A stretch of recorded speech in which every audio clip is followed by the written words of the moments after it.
I went down and got some 1/4-inch plate cut out at my local steel yard.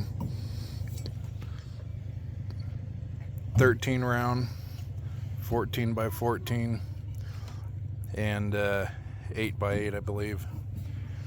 So this is going to go on this.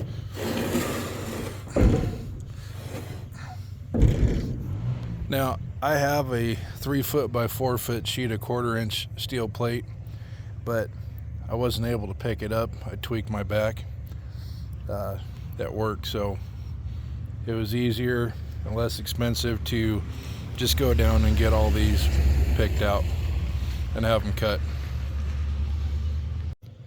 So anyway, what we're going to do, the other side of this where these bolt holes are, that's 13 inches diameter. So that's what this plate is. Since this is already upside